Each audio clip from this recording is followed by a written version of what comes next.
What is the Massachusetts Moratorium on Evictions? Stay tuned for my explanation.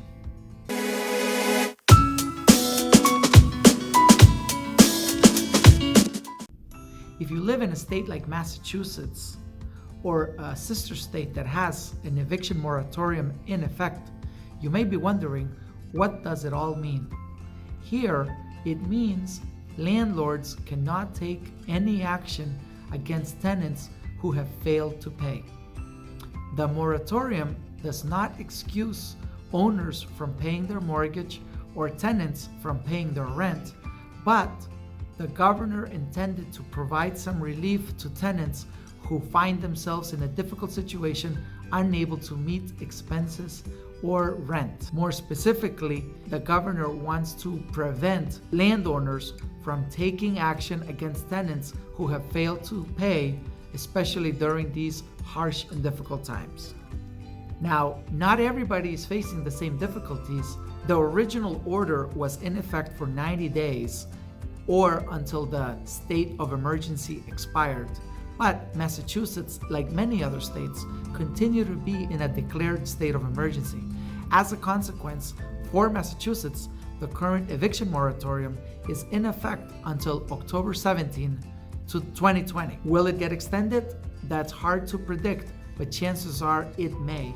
According to the governor, the moratorium simply had the goal of allowing tenants to remain in place during this emergency period as a consequence of COVID-19. The governor argued by allowing people to remain in place, it would diminish the spread of COVID-19. The moratorium not only applies to residential units, but also mentions commercial units. It prevents property owners from sending notice to tenants that they are terminating leases and or initiating eviction proceedings, either because the lease is expired or because of non-payment of rent. The law specifically states unless an exception applies, and the only exception according to the moratorium is criminal activity or concerns that have a detrimental effect on the safety and security of other tenants in the property. Originally, landlords couldn't do anything anyway because the courts were closed, but they are now open in Massachusetts. So technically, you could file, but by continuing the moratorium, you are prohibited from initiating a notice to quit, notice of late payments, or the ability to charge late fees to a tenant. If, as a property owner, you were holding on to last month's rent, the moratorium specifically states that if you provide notice to your tenant, you can use last month's rent towards the rent that a tenant may owe. But you must provide them written notice that you are doing so. And the rule specifically states that even if you do that, you are still subject to providing the accumulated interest on the rent during the period that you had the deposit.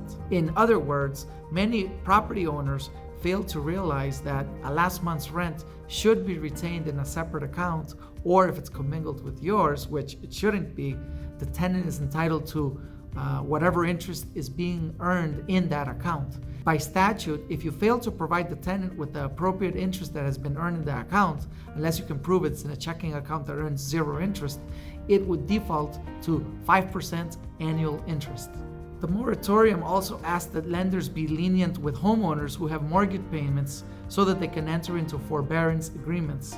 The problem for property owners is that if you have to pay your mortgage, regardless of whether you miss a payment, you still owe the full thing.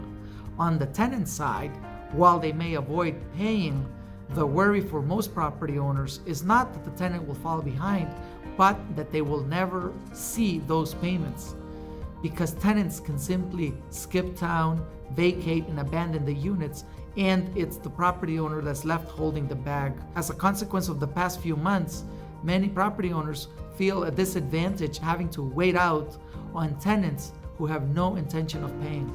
If you do have problems with certain tenants that are not making the payments, the only solution that I can propose is that you talk to your tenant. Communication should help in getting to an answer that both of you can agree to. You must reach terms so that both of you have a mutual understanding of your obligations. Whether as an owner you agree to waive rent for a particular period of time, or as an owner you agree for a tenant to enter into a repayment plan, you must come up with a solution that is reasonable and doable by both parties. It makes no sense to offer a payment plan that simply cannot be complied with. For the moment, eviction moratorium has the effect that no eviction can be filed at the housing court unless you can demonstrate that you have emergency. According to my review, it appears that the only exception would be when there are safety concerns for other tenants that involve criminal activity in the property. Originally, it was believed that you could initiate everything against the tenant, such as a notice to quit for non-payment or notice to quit because the lease terminated, and you were simply not allowed to initiate the eviction proceedings in court. But the Attorney General in Massachusetts issued a guidance indicating you simply cannot take any action whatsoever against tenants, meaning for the time being, regardless of the circumstances, you cannot serve a tenant with a notice to quit or a notice of lease termination. And if you already did so prior to the eviction moratorium being in effect, you cannot initiate eviction proceedings in court. Or any tenant that had already been served a summary process complaint, which is the complaint that requests that you appear at housing court as part of eviction proceedings. All deadlines were extended and they basically have been suspended until such time that the eviction moratorium expires or the state of emergency is lifted. The eviction moratorium prevents constables and sheriffs from serving executions, which is the notice requesting that you vacate the property, and they themselves cannot take any action to apply the execution for somebody at home and have it delivered vacant to the property owner. It's very difficult to be in this situation where you are not receiving any rental income and have a mortgage to pay. But if you face the situation, do reach out to your mortgage lender and they will provide you a short forbearance to help you out. Apart from that, it's very important that you make an effort to reach out to the tenant and try to keep in amicable communication so that a solution can be reached between both of you. Last, Attorney Healy's advisory indicates landlords are strictly prohibited from using the security deposit towards any rent or payments due. That's as a result of the statute. Now, while that is true, if your tenant agrees that you can do it, you simply need to make sure that you put it in writing, because although there are certain things that are prohibited, you always can still agree with the tenant in writing to change the terms, as long as it's not adverse. You can't obligate them, but you still can reach any agreement voluntary. So if the tenant agrees with you, you can put in writing an addendum to the lease that you have, simply stating the parties agree to convert the security deposit into a rental payment, and effective the date that this is signed, the security deposit shall be zero, and then you specify how much rent is being paid and how much rent is due. And if you can reach details into how the payment arrangements will be made, that is even better. Regardless of the difficult times, I'm optimistic better times are ahead for us. And I hope that you're able to work out the issues you have with your tenants. If you're a tenant, please cooperate and offer a solution that works. Good luck. Thank you for watching. If you've enjoyed this content, please subscribe below, press the like button, and stay tuned for more.